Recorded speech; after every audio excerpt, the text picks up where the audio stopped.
In the dusty heart of northern Ghana, where the Hamatan winds painted the sky in gold and the earth cracked under the dry season sun, there was a village called Kumbari.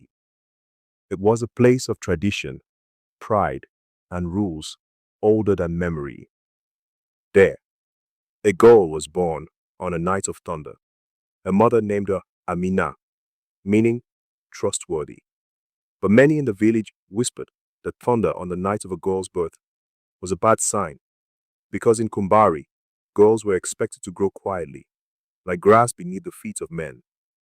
They were taught to carry water before they learned to read, to cook before they learned to count, to lower their eyes before they learned to dream. And Amina was not quiet.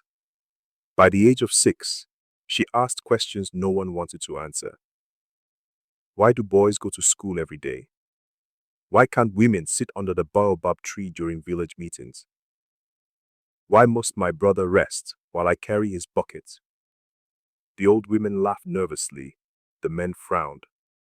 Her father sighed often and said, "This child was born arguing with lightning." Still, Amina's mother Zuleika saw something else. She saw fire. Every evening, after chores were done and darkness spread over the village like a blanket, Zuleika would light a tiny oil lamp and whisper, "Come." From beneath her sleeping mat, she would pull old school books discarded by the mission school. And there, while everyone else slept, mother and daughter learned letters together. A, B, C, Ka, K, Kai. Words became windows, and windows became roads. When Amina turned 10, the headmaster came to their compound. He stood tall in polished shoes and said, "Your daughter is brilliant. She solves arithmetic faster than boys twice her age. She should continue school." Her father shook his head. "She is promised to responsibilities here." That meant marriage soon. The headmaster persisted. She could earn scholarships. Her father replied coldly, "Can scholarship grind millet? Can it fetch water?" The matter seemed finished. But that night, Amina did something no girl in Kumbari had dared. She walked to the center of the village where the elders sat beneath the moonlit baobab tree. Women did not speak there. Girls did not even stand there. Yet she stood, small and barefoot, with dust on her ankles and courage in her throat. I asked permission to learn. Silence dropped like a stone. One elder barked, "Go home." Another said, "This is not a place for girls." Amina swallowed fear. "If wisdom is good," she said, "why hide it from daughters?" Gasps rippled through the dark. Her father was humiliated. He dragged her home by the wrist. For weeks, he refused to speak to her. But something had changed. The village had seen a girl stand where girls did not stand. And once people see the impossible, they can never fully unsee it. A teacher from the nearby town arranged a scholarship secretly funded by a women's cooperative. At 12, Amina left Kumbari for boarding school.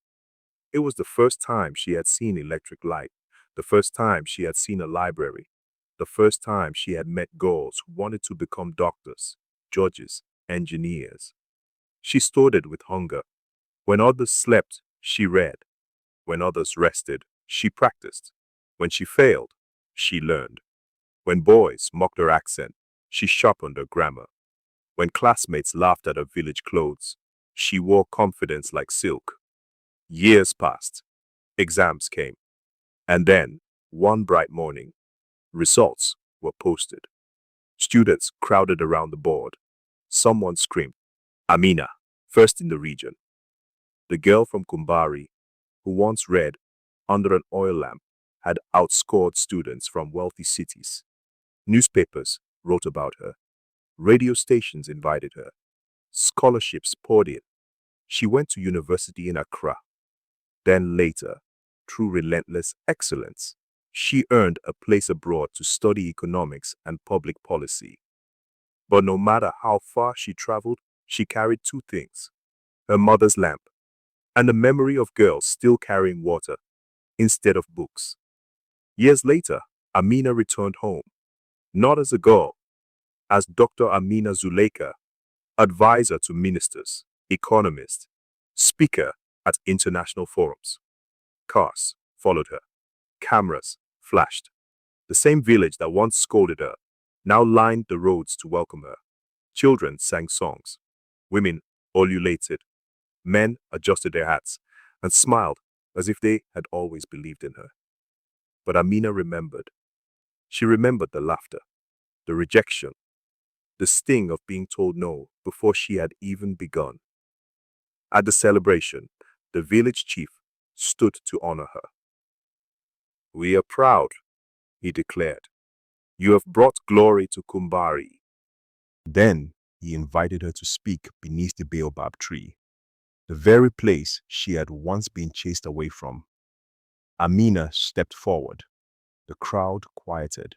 She looked at the old tree, its roots deep, its branches wide. Then she said, "When I was a child, I came here asking permission to learn. Murmurs spread. I was told wisdom was not for girls." The chief shifted uneasily. Amina continued, voice calm as rain. "But wisdom belongs to whoever seeks it." The women nodded. The girl stared, with shining eyes. "The problem was never that girls lacked ability." She paused. "The problem was that society lacked imagination." Silence. Then thunderous applause. But Amina had not returned for speeches. She had returned for change. She used her influence to build the first girls' secondary school in the district, then a library, then a health clinic for mothers, then a scholarship fund named after Zuleika, the mother who taught in secret by lamplight. She lobbied government officials for rural roads and teacher salaries. She convinced banks to fund women farmers. She created evening literacy classes where grandmothers learned beside granddaughters. And slowly, Kumbari transformed. Girls in uniforms walked roads once reserved for boys. Women opened businesses. Mothers signed their own names for the first time. The village that had feared educated daughters now boasted of them. Still, success did not come without enemies.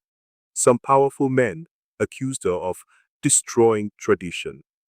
Others said she made women too independent. A newspaper columnist sneered, "She is respected abroad but forgets her place at home." Amina answered none of them directly. Instead, she kept building. Because results speak in a language critics cannot silence. School attendance doubled. Maternal deaths dropped. Household incomes rose. Crime fell. Even neighboring villages asked for her programs. Those who mocked her now copied her. Then came the greatest test. A severe drought struck the region. Crops failed. Wells dried. Families faced hunger. Panic spread. Leaders argued, while people suffered. Amina moved quickly. She coordinated emergency grain reserves, negotiated water tank deliveries, secured mobile clinics, and organized cash support for farmers. She used every connection she had built over years. While others debated, she acted. And thousands survived because one girl once refused to accept the limits placed upon her. At 60, Amina was invited to address a continental summit of African leaders. Presidents, ministers, business giants, scholars, all gathered in a grand hall. She stood at the podium wearing hand-woven cloth from Kumbari, no diamonds, no crown, only dignity.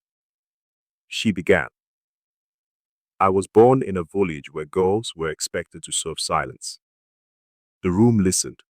"I stand here because one woman, my mother, disobeyed that silence." She spoke of education, of women's economic power, of wasted talent trapped behind prejudice. Then she said, the line that newspapers would print across the continent: "When you educate a girl, you do not help one person. you release generations. The hall rose in applause. Some leaders wiped tears. Others looked ashamed. Many looked inspired. Years later, when Amina passed away peacefully in her sleep, the entire nation mourned. Flags flew half-mast. Schools held assemblies. Women who had become doctors, pilots, teachers, engineers, and entrepreneurs because of her wept openly. In Kumbari, thousands gathered beneath the old baobab tree, the same tree where she had once been told to go home. Now carved into its trunk was a plaque, Amina Zuleika. She asked for permission, then told the world none was needed. A little girl in the crowd tugged her mother's sleeve. Was she really from here? Yes, her mother said. Was she afraid? Many times. Then how did she win? The mother smiled softly. She kept walking while afraid. The girl looked up at the branches stretching into the sky, and somewhere in the wind, it seemed the old tree whispered back, "Dream," louder.